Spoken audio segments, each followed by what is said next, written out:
Hey, what is up guys? Welcome back to Generation Z Gadgets. And for this episode of Seminars, we're going to be discussing a very interesting question, and that is, should humans live on Mars?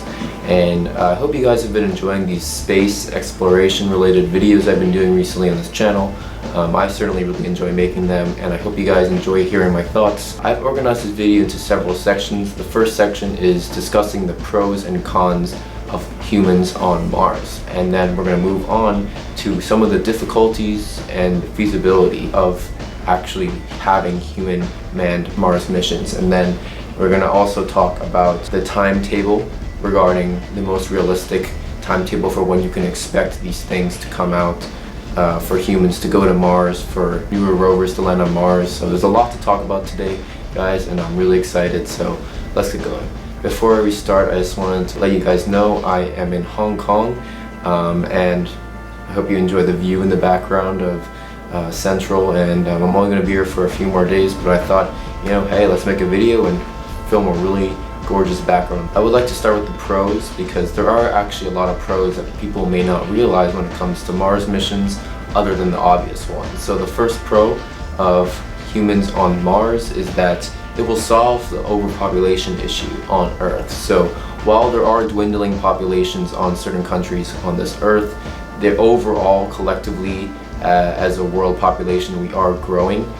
We're at 8 billion plus now, and that's up from 5 billion just a few decades ago. And as the world population increases more and more exponentially, we have to ask ourselves, what are we going to do once there's no more space left on Earth, not enough resources for everybody, and a lot of people on one planet, limited space can be problematic. So while it's currently not a major issue right now, you can definitely expect it to be an issue within the coming decades or even centuries, depending on how fast the world population increases. Going to Mars would definitely solve that problem. The second pro I'd like to talk about is the potential for discovery of life on Mars, and this is something that everyone's probably most excited about when you talk about Mars missions. Of course, rovers can do certain things, but humans interacting with potential new life, for example, we've discovered already there's ice water flowing underneath the surface of Mars. We've also talked about the possibility of flowing water once on Mars' surface.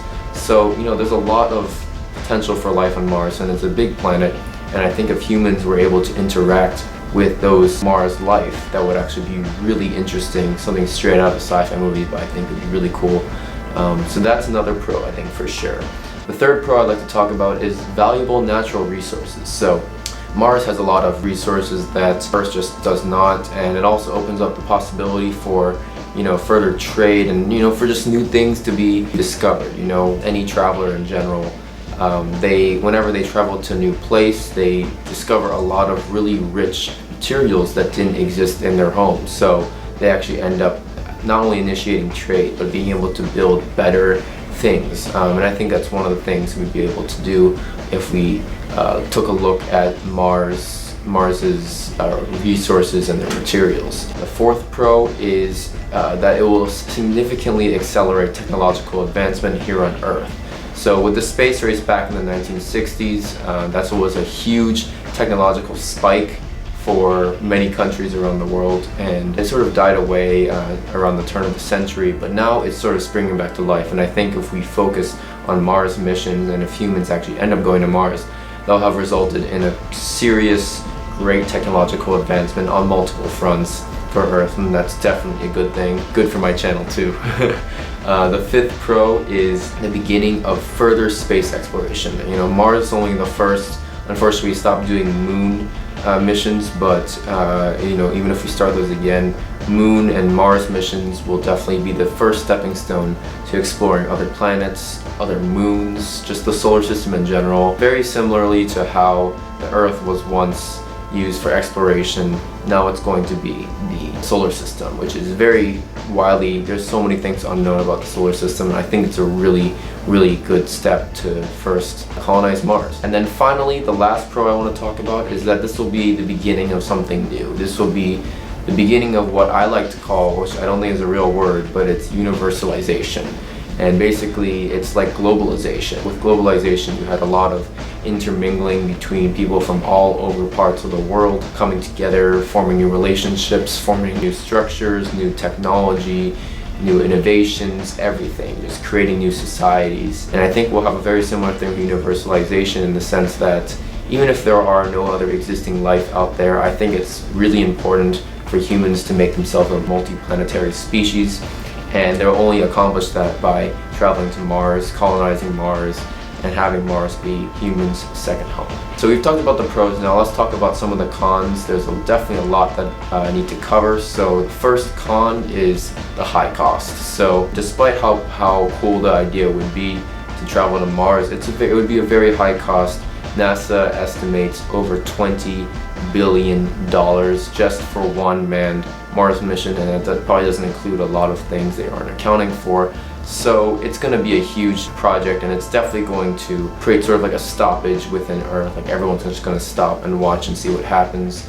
So I think it has a lot of costs, both monetary and just societal, that I think aren't accounted for when we talk about Mars missions, that I think should be. And then second con is we can just send more robots. It's a lot easier, and while it's really exciting to think about sending humans to Mars, I don't think we're quite there yet, and I do not think we should push it. So, you know, we can send more robots to do reconnaissance, and honestly, we don't have enough rovers on Mars anyway right now. So we should definitely send more before acting on human manned missions. And then the third con is that it's extremely dangerous, let's be honest. We have no idea really about the radiation on Mars, how that could be damaging for humans. You know, oxygen supply and food is another two big factors that need to be accounted for if we're going to consider humans living on Mars. So overall, it's huge difficulty, and you know, something that we really don't have the resources to deal with at this point in history. The fourth con is that there are honestly just bigger problems on Earth. You know, there's wars, poverty, global warming, etc. So there's a lot of stuff happening, and I don't think that there's really the time or resources or energy or money that should be devoted towards Earth's problems. I don't think that should be devoted to Mars missions. I think that can wait. While we may not ever solve all of Earth's problems, I think at this point in time we have a lot more things to be worrying about, and it's just not the right time right now. The next con I want to talk about is that humans are very historically contaminating, in the sense that once we send humans to live on a new planet, chances are they will contaminate the planet, and you don't know what kind of impact that will have on not only the planet, but the life on the planet, the atmosphere, the terrain, and even the humans themselves. So in general, I would say be cautious about that. And historically, if you just look back in history, humans do tend to be reckless in that kind of way. And then the last con I want to talk about, which is not the end of all cons, but just another con I wanted to mention, was that we don't really have structured plans for a lot of things. For example, we don't really have structured plans for governing bodies on Mars, laws, etc., things that all need to be put in place when creating a new society or colony. And I think that in order for us to be truly ready, we need to come up with these things first in advance before sending people off to Mars and worry about the technical aspects. It does take a long time to get to Mars. I do think that it's important to think these things through, and we don't currently have plans like that. So those are some of the pros and cons that I wanted to discuss, and now we're going to move on to the next part of this video, which is discussing some of the difficulties in making this project feasible. So if we actually truly are going to send humans to live on Mars, what are some major roadblocks that we're going to have to overcome? Well, number one is going to be, there's not really currently a commercial incentive, and this is something that's not talked about, but that I've thought about and talked about with some people, some close friends. And essentially what I mean by this is there's currently no real incentive for major companies to sponsor a trip like this. You know, you have SpaceX, you have NASA working really hard on this project, and I'm sure a lot of companies I don't know about, but in general, the same way you used to have the king and the queen sponsor like Christopher Columbus's trips to explore, you need to have some sort of large-scale governmental or some big organizations big companies backing, and we don't really currently have that for the space, which is why in general the space race has been declining in the past several decades, because there hasn't been that kind of backing that we need from these large-scale companies. We did have that back in the 1960s when we had to compete with other countries, but we don't really have that now. And then second, a big roadblock is definitely going to be how we're going to manage to find enough fuel to send people to Mars and back as well. So NASA currently is saying that they do not plan for this to be a one-way ticket. So they do actually intend for the people who are going to Mars to eventually come back. So, we need to develop kind of a way for there to be some sort of fuel reserve, because, if there's no fuel on Mars, we're going to have a really hard time getting back, even if we even get there in the first place, which is a whole nother story. But I think that one of the biggest issues with this project is it going to be a one-way trip? Because if it is, that's a whole nother set of questions needed to be asked for the people who are signing up to go to Mars. So I do think that needs to be taken into account when discussing Mars manned missions. Number 3 is that precisely landing a 10-ton NASA rover on Mars can be very difficult. In fact, it is very difficult. So NASA has said that they can manage to land a 1-ton NASA rover on Mars. But again, this is just declarations. No kinds of actual experience has occurred yet. So of course, it's all speculation and all based on estimates. So take that with a grain of salt. And in general, I do think that it's going to be very difficult for a landing to occur. You'll need to have some of the best either pilots or some of the best algorithms ever in order for that to land 10 tons of cargo, human passengers, and the actual ship itself on Mars, which itself is a pretty rocky terrain. Next, we are going to talk about the spacesuit. So as of right now, we don't have any sort of technology to allow humans to be able to breathe and survive normally on Mars without a spacesuit. So in the sense that if humans actually did get to Mars, they'd have to live in spacesuits all the time. And just thinking about that, would that be manageable? How long would you be able to be in a suit? You could never take it off. How would showering work? How would eating work? There's a lot of unanswered questions for the lifestyle that people would lead if they actually did go to Mars and live on there. So as you can see, there's this running theme of like a lot of things just haven't been thought through yet, and we're sort of going in this direction prematurely. That's my personal opinion, at least. Another roadblock is that we will need to build infrastructure on Mars. It's one of the most basic things when setting up a society. You need to build some sort of infrastructure, whether it's going to be a garden or a house or any sort of building. You're going to need some of the best designers and engineers to build using materials that they probably have never used before on a terrain they've never encountered before. There's going to be a lot of new stuff, and it'll definitely take a learning curve, and I don't think that that's going to be easy at all. So that's a big difficulty. And then finally, dust storms. I've read quite a bit about this online, this phenomena. About every 26 months on Mars, there occurs what's called a dust storm, which is basically really intense dust and debris flying at you from Mars's surface and the atmosphere, and it's really unbearable. And that goes back to my previous point also about the need for infrastructure, and also the need for humans to always be in their spacesuits. How are they going to deal with these dust storms? It's going to be an issue that I think will take a lot of grit and hardship to overcome. And there's obviously a lot more with difficulties that make this project very not feasible at all.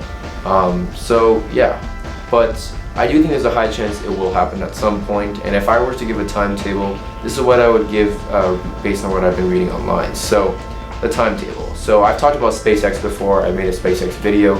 You can go watch it right there. I talk a lot about their projects and that as well, and what they've been doing for Mars exploration. But basically, SpaceX wants to land humans on Mars by 2024. And they want to begin landing cargo starting in the early 2020s. So this is just a few years from now, and I honestly don't think it's going to happen. Landing humans on Mars in 2024, that's when I graduate college. I don't think that's going to be happening. There's a lot of speculation out there that SpaceX, just generally, historically speaking, doesn't have the best, most accurate timetables out there. They usually overestimate what they can accomplish in a short period of time. So I do think that it's going to be a bit later than that. I would say in the 2030s, I can definitely see at least SpaceX or some company in general having sent some sort of cargo at least to Mars. And I also think in 2030, 2040 is likely when humans might start to be sent to Mars. So yeah, I do see humans sent to Mars in the 2040 to 2045 time frame. And then also there was some concepts coming out for certain more technical details, such as Mars Base Camp concept, which was started back in 2016. And it's basically a US spacecraft concept which basically allows a makeshift home for the Mars astronauts once they get to Mars, having sort of a place to live. But of course it hasn't been built yet. I haven't read anything online about any sort of plans having been made yet, concrete plans, so it's going to be a while before that becomes reality. And then finally, the deep space transport should be launched according to NASA in 2027.